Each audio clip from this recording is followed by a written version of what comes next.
bringing you inside the USL Championship and League One. Segmer's got there, Marquinhos! He's been knocking on the door! He knocks it down! Diving into all the biggest stories and top headlines. You are ripping and roaring today. This is USL All Access. It's almost impossible to recreate that level of magic. With Mike Watts and Devon Kerr on Sirius XM FC. Welcome, everyone, to a new edition of USL All Access on this Tuesday evening.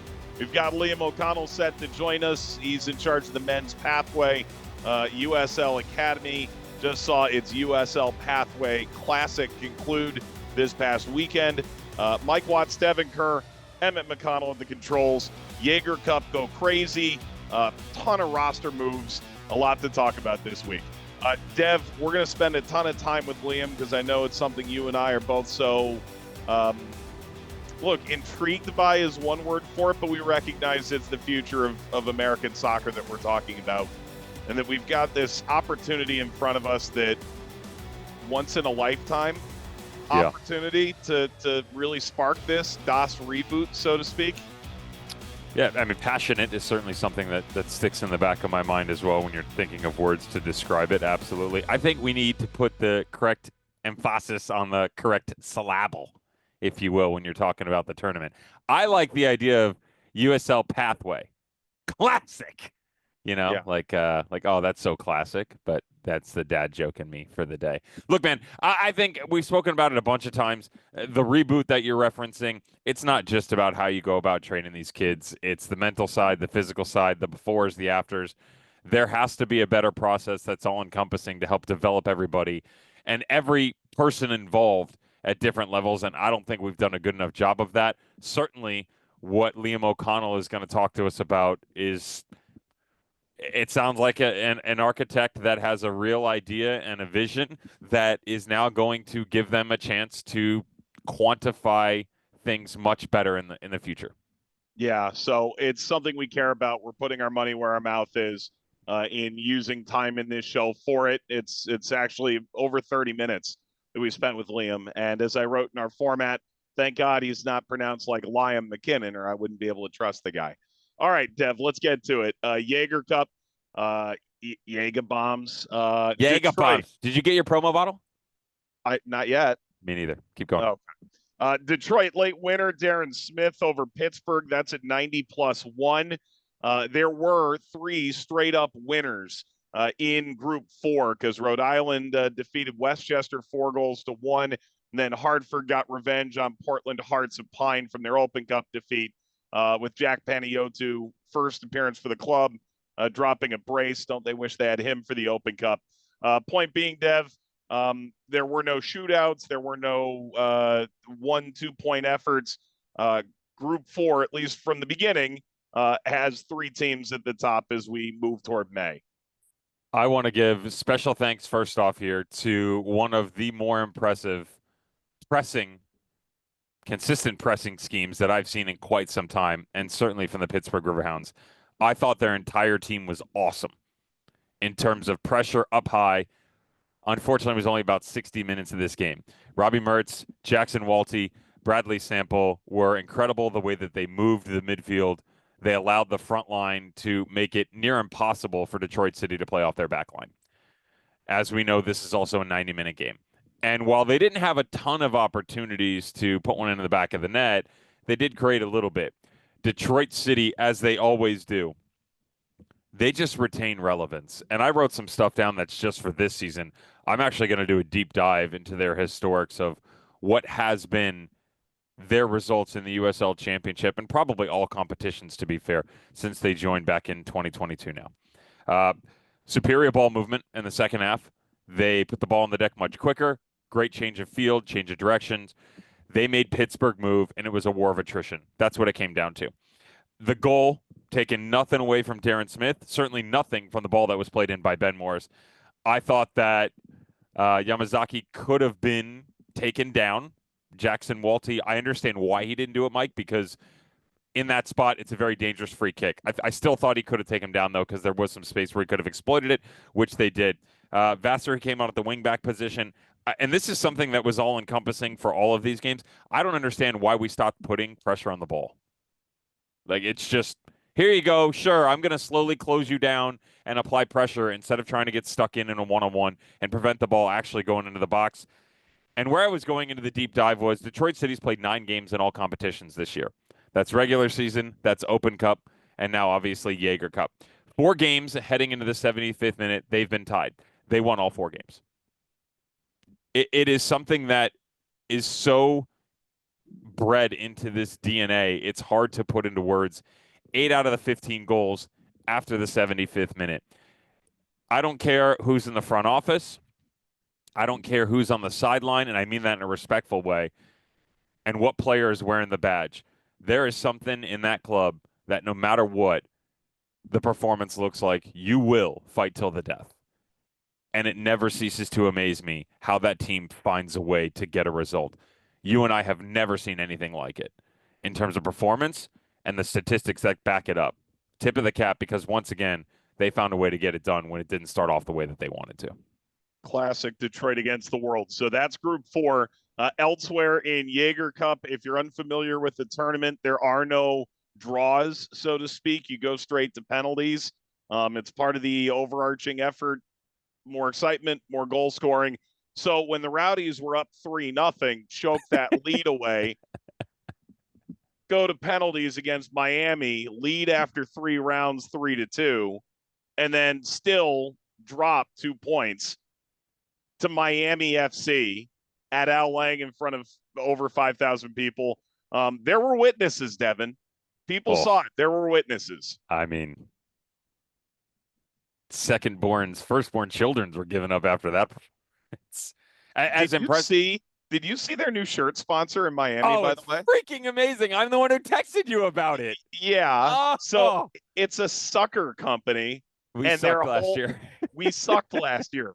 Like, you know what? You're the Miami FC again. Bless your heart, man. Just for the marketing campaign, you're giving them the moniker. So good. Yeah. So good. It's bon bon bum. Rowdy's first half, awesome transitional goal. Everything that they're meant from A to Z really fast, wide open space. Second goal, Castellanos, the ball from the outside, the way that they reworked it. Third one was just picking your opponent apart. Marking atrocious on 2 out of the 3 goals they gave up in the second half in the span of a blink of an eye. I just don't understand so many people not willing to put pressure on the ball. And then ball watching in general, it was way too easy for Miami to work the ball, which they did very impressively, by the way. They're growing on me a little bit. I'm not going to say what I said early on last year and get myself in trouble again. I was impressed at the start of the season because that kind of jinxed them a little bit. But credit to Miami FC and what could be the future for them. See what I did there? Okay. I see what you did. I'm getting there. I'm making moves here, man. I'm slowly getting into it.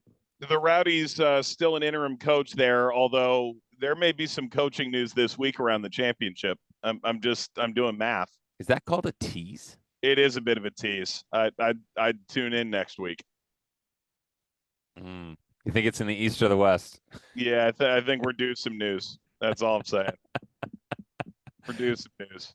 Is the ink dry? Can we show the screenshots from said person? No chance. Not that they've texted us. No, never. No, this isn't from the person. It's from a person. Yeah, a Miami FC. Dev, a couple other games we want to get to, and we got to hustle because Liam Oonnell gave us some great stuff.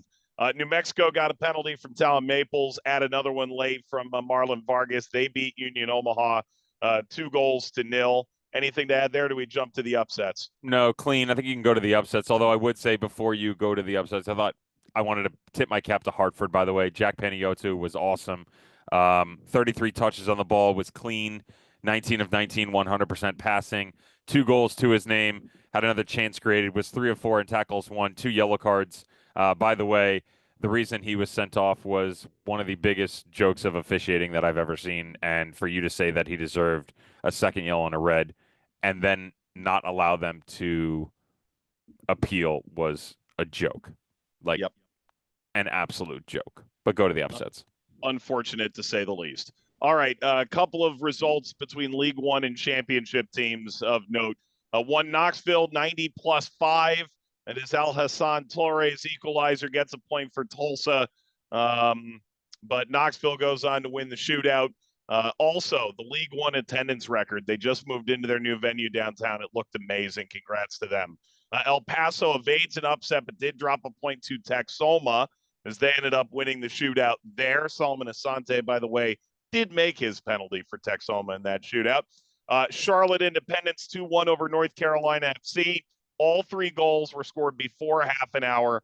Elsewhere in that group, Group 5, Louisville dominated Richmond 4-1. Welcome back to the championship, boys. And Loudoun defeated Lexington. FC Naples, Carson Henderlong at 18 minutes. Winner against, yeah, I know. I wrote it wrong. And I've done enough Carson Henderlong games to know. Such a Karen. Yeah, well, Battery are saying that. Dev, one other upset, Spokane beats Oakland. And so Oakland will never be allowed in the state of Washington ever again. Tacoma, now Spokane. I was waiting for your headline for that game. Oakland's got a problem, man. They do. We'll get more into it in the breakdown in their matchup against Sacramento, the game on CBS SN on the weekend.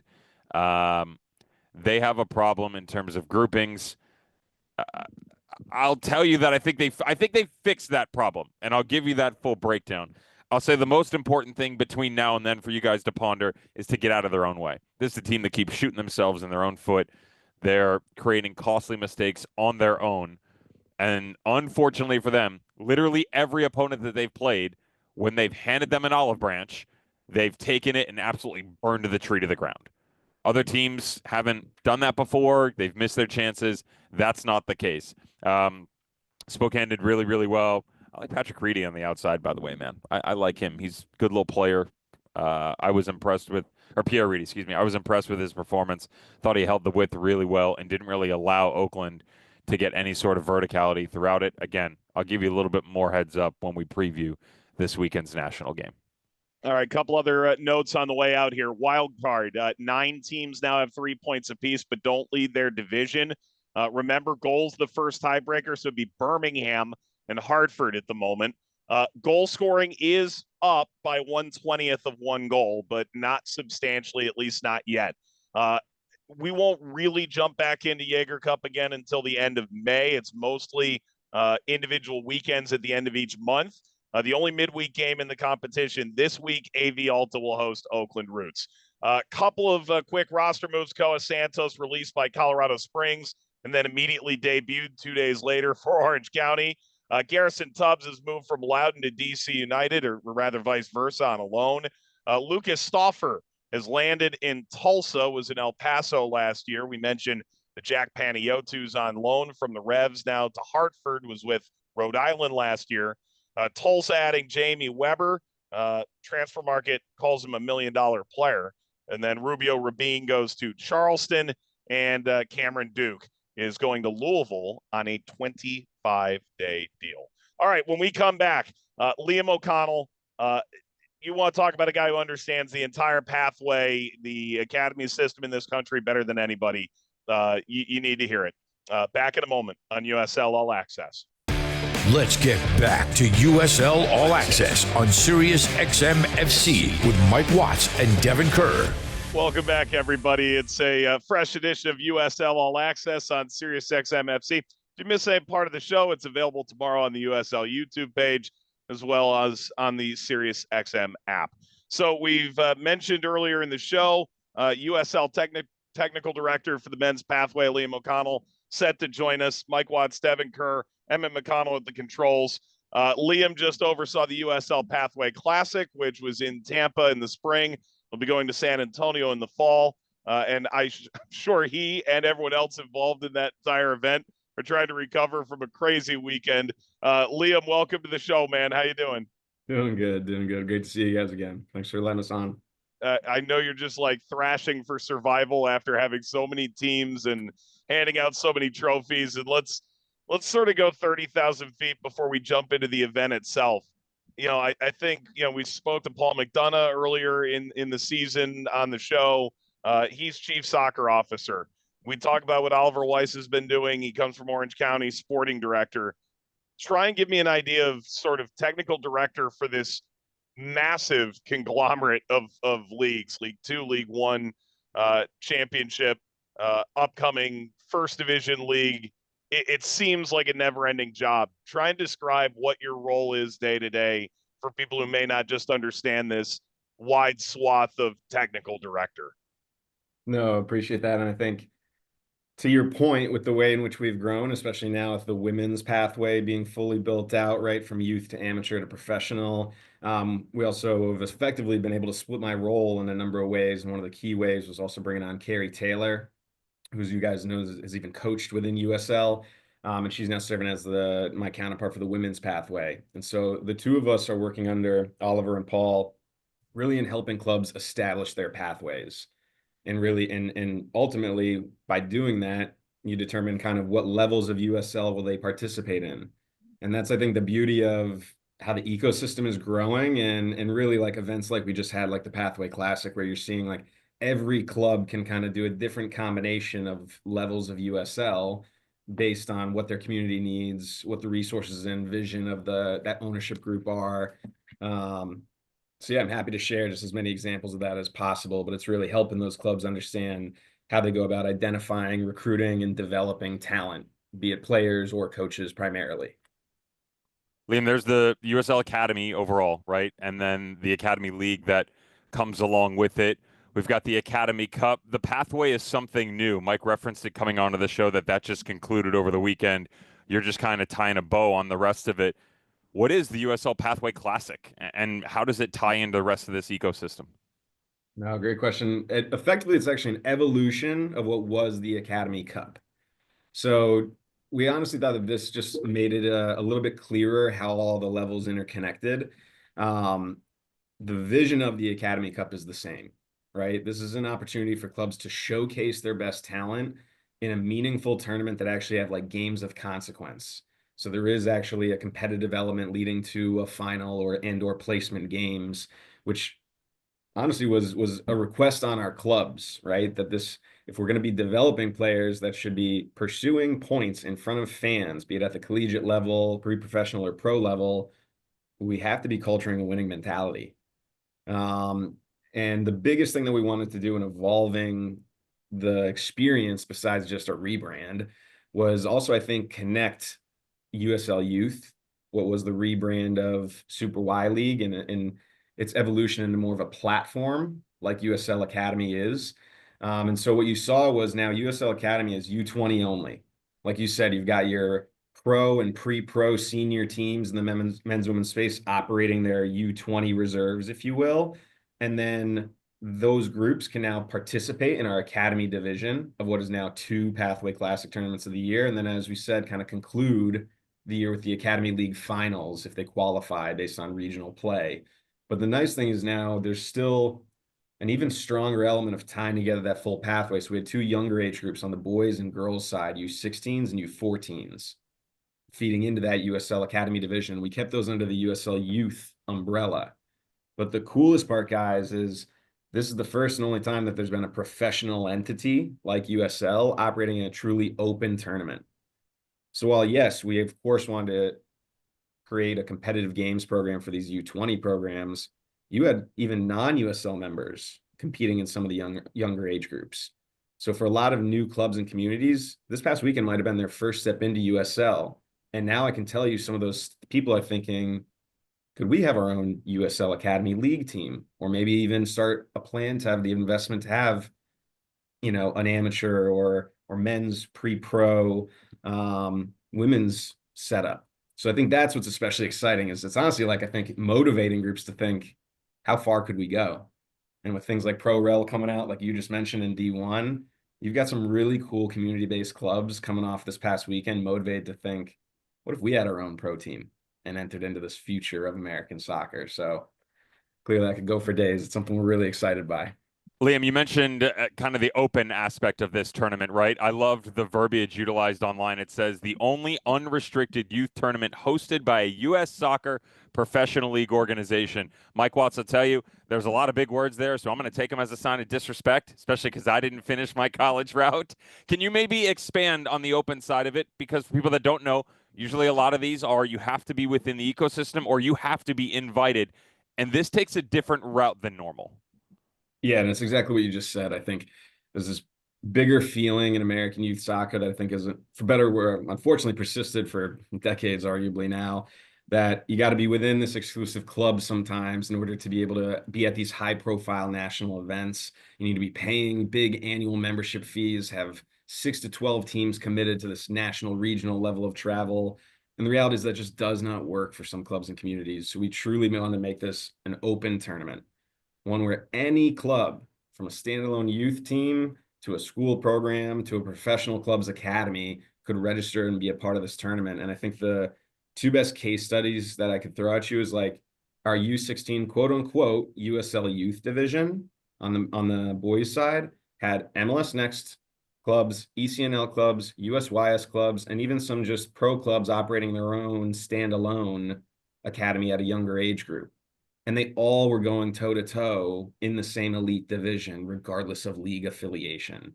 That is cutting through the landscape and just delivering quality. And then the other piece is you saw sprinkled throughout the whole tournament.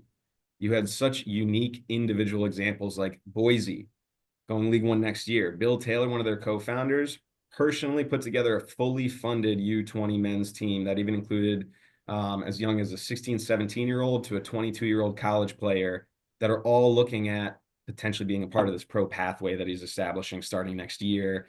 You also had examples where we had a youth club, Current FC, out of New Smyrna Beach, Florida, somewhere between South Florida and Daytona. They got to be at this event, representing themselves at a high level, creating opportunities for players that traditionally wouldn't have. Or we even had an inner city program out of Kansas City, Rio Goku Academy, which is literally a fully funded, very unique inner city school program with 30 different nationalities represented from all these different refugee communities in the northeast part of KC. They got to be at this event. Some of these kids saw the ocean for the first time, let alone got to have this amazing developmental competitive experience that also maybe exposed them to future playing opportunities. So it's without a doubt a critically important part to the future of what USL Pathway Classic is. Just so that we're clear, New Smyrna is about a 15-minute drive from one Stetson University located out of DeLand, Florida. Little unknown fact that if anybody surfs out there, Greg Arnett, the great sunglass guy, Arnott Sunglasses, who just retired at the ripe old age of 48, actually founded the company out of the back of his car from New Smyrna Beach. Living a nice retirement life. And actually, Devin, speaking of, not only was the Stetson coach there, he had a couple of his players who just needed a new developmental experience or exposure for the transfer portal playing with their U20 There you go. team. There you go. Love that. So let's stay on the age groups for a second because, you know, we can't give all the parameters. There are overage players that are allowed to come in. You can bring in the younger players as well. You mentioned some of that with the Boise example. Maybe kind of fine-tune why 14, why 16, why 20, and some of the unique opportunities that arise within all those age groups. Yep. Well, first and foremost is young player promotion is a key element. So we recommend at the 13s and 16s, a minimum number of players playing up at least 1 or 2 years. And then actually for the 20s, we have a requirement. At least 6 players on those U20 rosters need to be 2008, U17, or younger. Heck, there was even a 2009 for Richmond, a 15-year-old playing with their U20 team this past year. And the idea is a real focus on potential over performance. We want to put the highest potential young players outside of their age group, outside of their comfort zone, and playing with older, more experienced players. But at the same time, we want that reserve team element. So we have that overage player rule in the U20s, where you can drop down players from your quote unquote senior team environment, be it professional or collegiate, into that team. So now again, think about it. Even the U18 player is getting more than a U18 level game. He might be playing with and against older players. So we just think that rules like that, make it a much more unique developmental experience and game than you might see in some of the traditional youth leagues. But also it really creates a unique element of how our clubs can leverage this competition for individual player development, right? So really focusing on a pro club having their best young center back, like Indy, Jake Alb, who obviously was the player of the tournament at the finals, it benefits him having to defend against older forwards than just putting kids his age in his pocket. An interview so good it's going to span over a commercial break. We're going to have more with Liam Oonnell on the other side. You're listening to USL All Access.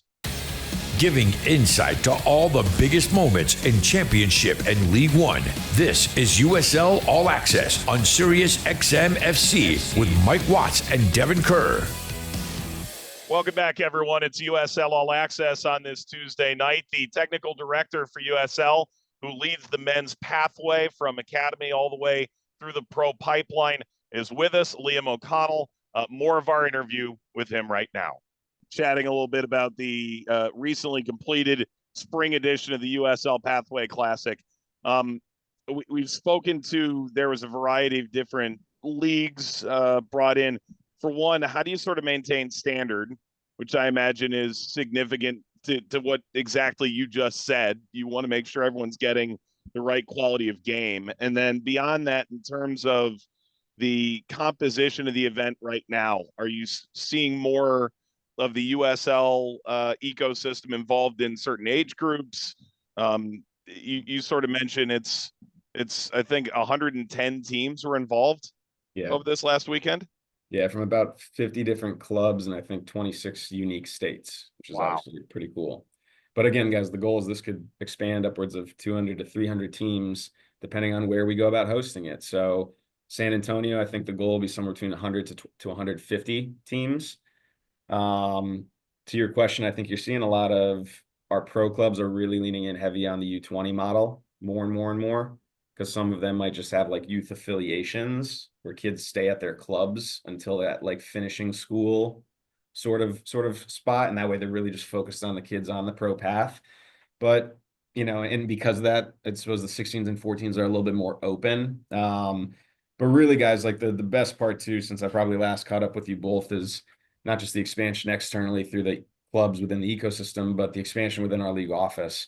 This is one of the highest quality events we ever put on in terms of operations and experience. And that was in large part due to the staff we have here at the league office, from our recruitment staff and expansion staff to the operations team to the sporting department like Carrie, Oliver, myself, and Jason, supporting leadership like Joel Nash and the rest of the team that really are connecting all elements of this ecosystem and making everyone feel like this tournament is something that drives value to their club and their community at a local level, even if it does come with a bit of a high cost for those traveling from out of region. But to that point, I think that's the other reason why we're going to be taking it on the road, right? We don't always want everyone to have to come all the way to Tampa. So we'll be in San Antonio in the fall and hopefully 2 brand new pro markets next year.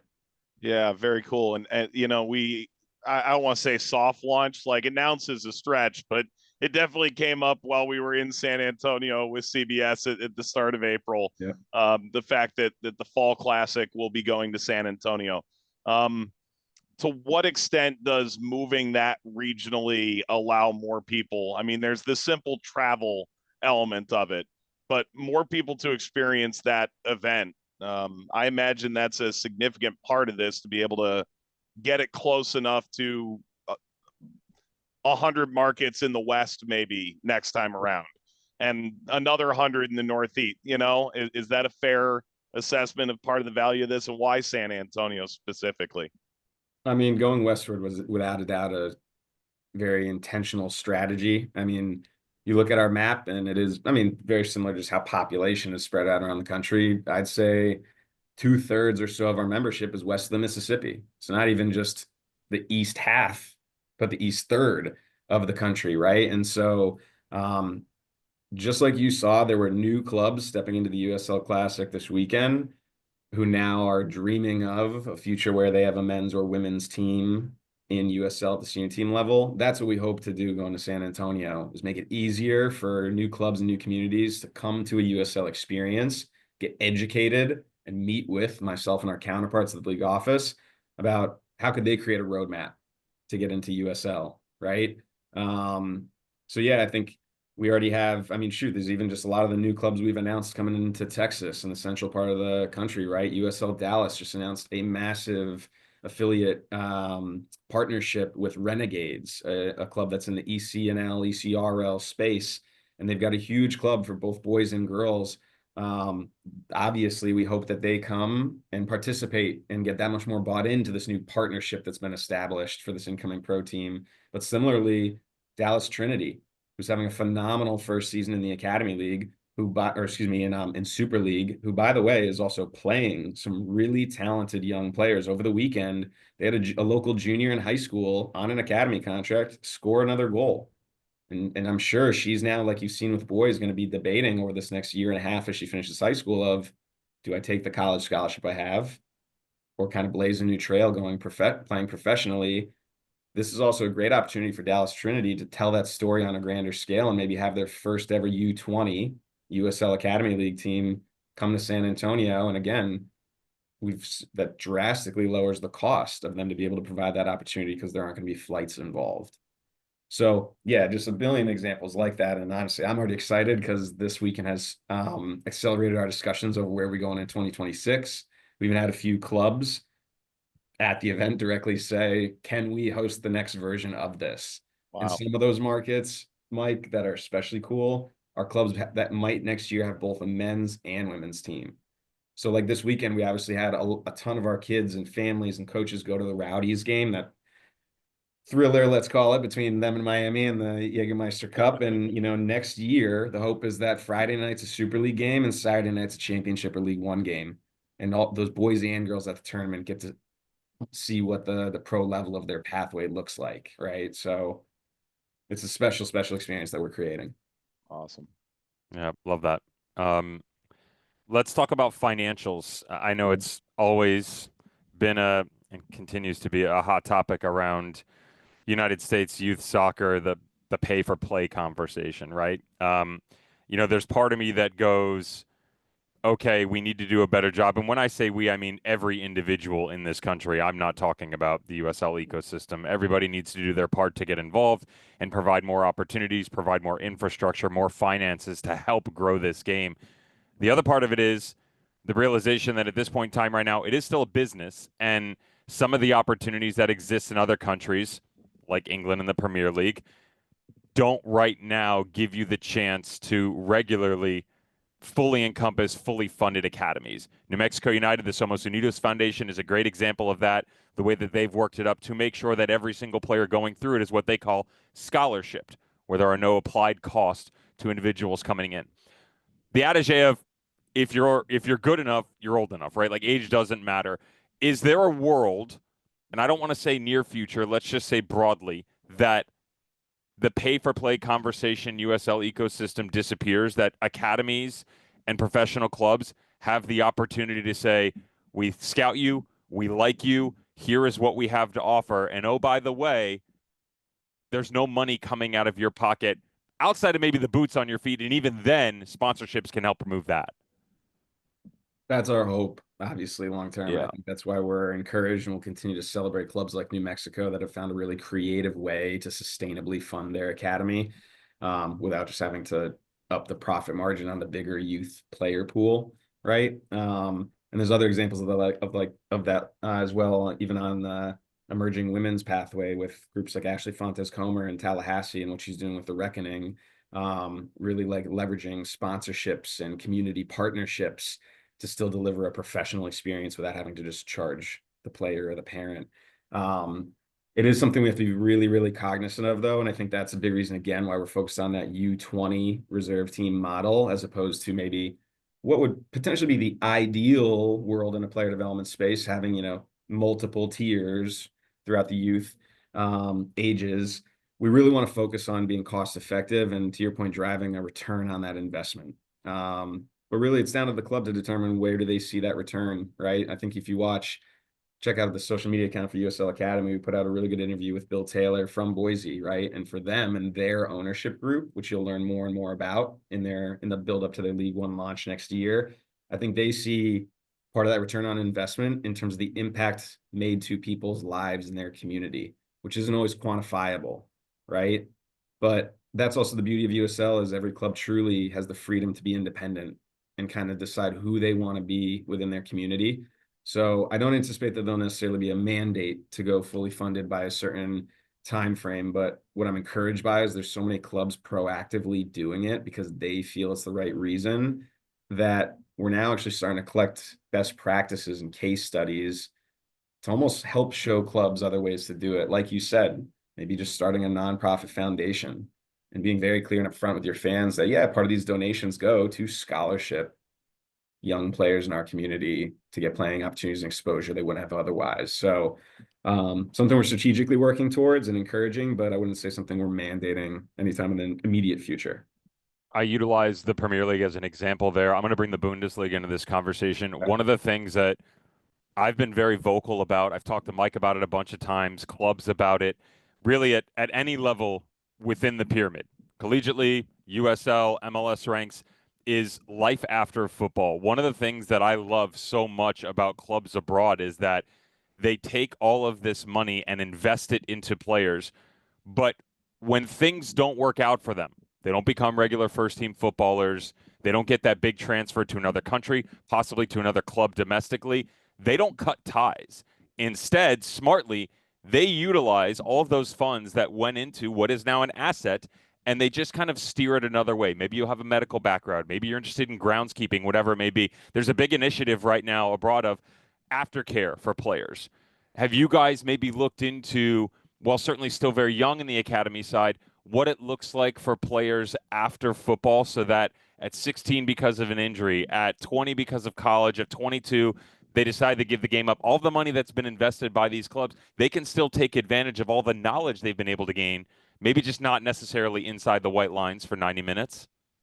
Yeah, 100%. And it's actually part of internally what we call this broader stay in the game campaign, right? Where, to your point, we identify, well, like if Devin is stepping off the field after a 15-year pro playing career, what even are your interests in a post-playing career to stay in the game? If it's broadcast, great. Let's get you to do some time as a sideline reporter, especially if you're dealing with an injury, or to do like pop-ins at the booth at halftime, right? Just to get a feel for what this world looks like. If it's on the business side, maybe once a week they're shadowing an executive, like of the corporate partnership department or ticket sales department, or one that our sporting department has been operating in partnership and collaboration with Chris Busey in the USL Forward initiative, is that player to coach pathway. So I'm really, on a personal level, proud to have been involved in actually teaching one of our most recent off-season C licenses, where we had current and recently retired players taking a coaching license with us. And some of them even then took a step further of taking like apprentice coach roles within their club's USL Academy team throughout the whole year. And now you're really seeing it come full circle in the case of like with the Rowdies, hidden amongst the news of their recent head coach changes. They also brought Jan Ekra back. When Jan took this player license in the last years of his career and is now back in the club, and don't be surprised if they're one of the next big pro clubs to take the step into this U20 USL Academy pathway space. So yeah, it's something we're certainly excited to do more of. And again, shout out, Carrie has been working with the Super League player membership, though they haven't completely formed on a formal setting with a CBA underneath the USL Players Association. We have started engaging with that membership, and our hope is that sometime prior to season 3 of Super League, so the next like year and a half, we do our first female player to coach C license. And believe it or not, guys, I think we already had flagged at least 70 active Super League players raising their hands saying, I want help taking that step. And we always talk about, right, like wanting more female coaches in the game, especially at these higher levels, so these young women can look up to a coach that they relate to. Well, here's a real way to go about doing that in a measurable way, with a very relevant membership looking to take that step. So couldn't agree with you more that this is a critical strategy to the bigger picture of building out these pathways, right? Liam O'Connell's with us, USL Technical Director in the Men's Pathway. If you miss any part of this interview, it is available on the USL YouTube page tomorrow, or on the SiriusXM app. Liam, to sort of continue on this point, we talk about the assistance we're trying to give players as they develop. As it pertains to clubs, Are you seeing a direct correlation academy to pro pipeline growth through the work that you've been doing? And it's a slow burn, right? We talk about starting this process 4 or 5 years ago, and a lot of the kids that are maybe part of those inaugural academy teams are maybe just now getting to the point where they're making the college or pro decision. Yeah. So it's something where this investment is supposed to be a super long sunset for individuals and for clubs in that matter as well. Have you seen that growth to this point where you guys are satisfied with the production that you've seen for clubs and for players? Yeah, certainly. Though, of course, I think we're, to your point, we're just seeing the fruits. A lot of those labors with the platform having launched 5 years ago, but I mean, it's incredibly exciting, right? Whether they're the amount of you're seeing our rosters are getting younger in Championship and League One. More young players are not just getting into rosters, but actually becoming contributors at that level. And then to the Grandmaster plan, we're giving them pathways beyond USL as well, in a way that, again, through the transfer market, hopefully drives that return on any investment in these young players. And I mean, to your point, it's really cool looking back on 5 years ago, almost to the date, we hosted the second Little Academy Cup kind of showcase tournament. It was here in Florida.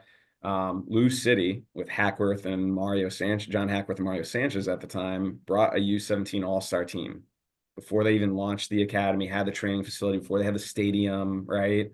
On that team was Owen Dam, Carlos Mogul, the Winder brothers, and Sebastian Sanchez. 5 kids who all went pro for the club. And believe it or not, there were 2 other kids who have went pro elsewhere since. And obviously with the Winder brothers, you've got the domestic and international outbound single transfer fees. Elijah's already made his debut in MLS with LA Galaxy now since that move over the winter. Just a couple weeks ago, Josh made his first team debut in a competitive Portuguese Cup match for Benfica's first team. Like, this is monumental. So, of course, we still have bigger goals in the space in terms of player movement, player transfers, but we'd be remiss not to celebrate how far we've come so fast. And I'm especially excited for I think the growth of the Academy League platform you're going to see in the next few years, as more and more of our pro clubs and expansion clubs make this a big part of who they are in the landscape and within their community, which is only going to lead to more opportunities. I mean, shoot, this year we dropped 5 new League One clubs into the market. That's 100 new playing jobs. And you can bet some of those are being filled by young players that maybe wouldn't have had a place to play in past years. So only up from here, I hope. Sounds like that Lou City team might be onto something. I've never heard of them, but like that could definitely reap Who'd its have thought there were players in Kentucky? I mean, then there must be players in Idaho and Arkansas and everywhere else. Haven't had a right? chance. Unreal. Yeah. Unreal. Yeah. We're not that far off, Liam, from the dissolution of the DA, which saw so many different entities involved in it, right? Yeah. We've got everything that we've spoken about today with USL, the future that is going to include promotion and relegation, as well as an addition of a first division team. You've got MLS constantly making changes at their youth level. ECNL has become a massive player. If I had a crystal ball and put a magic hat on you and you were the all-seeing Oz, I'm sure the bosses are going to love this one. What would you do?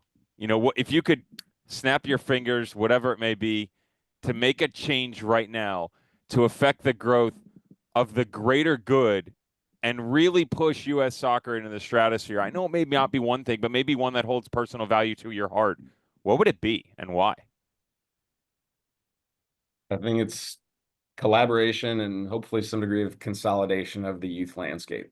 And the way in which we built the Pathway Classic is, I hope, a real example of that effort, right? And it's something we're more than happy to do truly in collaboration with some of these other league operators in the youth space, is create divisions and competitions where you're putting the best with the best, regardless of whatever league they have membership in. I would love to see that happen at a more regionalized level more consistently, because I think you see like ECNL and MLS Next teams and USL versus MLS groups just kind of like driving by each other to go seek a meaningful game, simply because they're not in the same competition. So that would be my hope. And I think if we were to go about doing that, you'd probably be more clear about which players need to even be paying the money and time to travel at a national, let alone even regional scale. I think we'd see much more localized competition. But obviously we're a complicated soccer ecosystem. And unfortunately, because of the size of our country, guys, and this is a reality, right?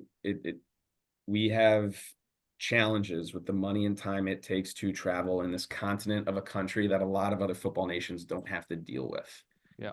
So it's going to take collaboration for us to continue to find better solutions. But I'm encouraged by what our members are doing, guys, again, right? Because regardless of what leagues they're in, they're seeing this as an important opportunity to cut through some of that. And same goes for the Academy League, you know? Watts, can you imagine if he was the great and all-seeing Oz and the robe that would be provided to him by Charlie? Oh, man. Dear Lord. Killing it with that collar, buddy. Loving it. Yeah, look, I'll close with this here, Liam. Like, I don't know if it's a deal with the devil you done did, but Devin and I didn't sleep this weekend either, and we look like crap. How do you keep this up? Is there a regimen? Is there a secret that we're missing? Are you doing like the vitamin spring water to the face? What's going on here, bro? It's just the Tampa sunshine. That's all. I got to have 4 days out of the office and on the field. So you know me, that fills my tank up. I don't know what sunshine is.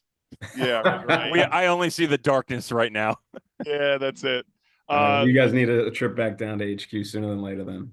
Let's make that happen. Liam, congrats on the success and a well-run Pathway Classic.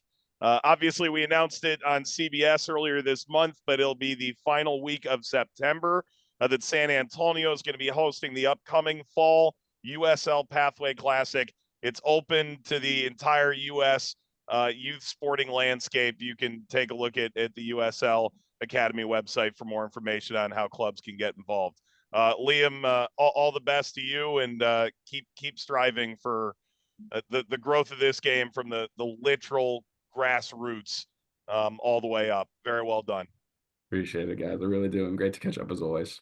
No doubt. That is the devilishly good-looking Liam O'Connell. Miss a part of the interview. It's available on the SiriusXM app as well as the USL YouTube page tomorrow. When we come back, we'll take a look at Oakland and Sacramento. It's our championship on CBS Sports Network game on Sunday. That preview after the break here on SiriusXM FC. You're listening to USL All Access on SiriusXM FC. Here are your hosts, Mike Watts and Devon Kerr. Welcome back, everyone. It's USL All Access on a Tuesday evening. Miss any part of the show available tomorrow on the USL YouTube page or on the SiriusXM app. Mike Watts, Devon Kerr. Before we get to our preview of the game on CBS Sports Network on Sunday, a couple of notes from around the league. Louisville and Lexington, they'll call it the Commonwealth Cup. Rivalry Series now has sponsorship. It is not Commonwealth Credit Union somehow. It's Republic Bank. They meet in the regular season on Thursday, and they will close out the Jager group stage in July. Speaking of Louisville, Dev, Sean Tosh, new deal guaranteed through next year. Option for 27, most minutes, most appearances in league history. So I had a little trivia here for you. Do you know how many goals Sean Tosh scored prior to 2022? He had like 3. That's a good guess. He had 5. Okay. Do you know how many goals he scored in 3 seasons from 2022 to 2024?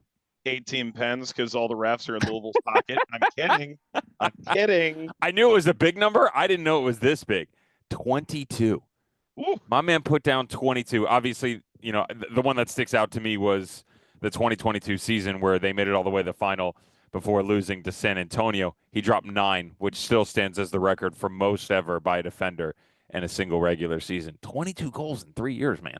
Unreal. I know some strikers that can't hit that kind of form in this league. Well, wait a minute. Not all those strikers are getting chances from 12 yards out. Go get them, Tosh. Yep. Here's something totally unrelated to that. The Murphys. Congrats to them. I mean, really congrats to one. James Murphy, Indy, John Murphy, forward Madison. Everyone flocked to be a part of it. Indy won 4-0.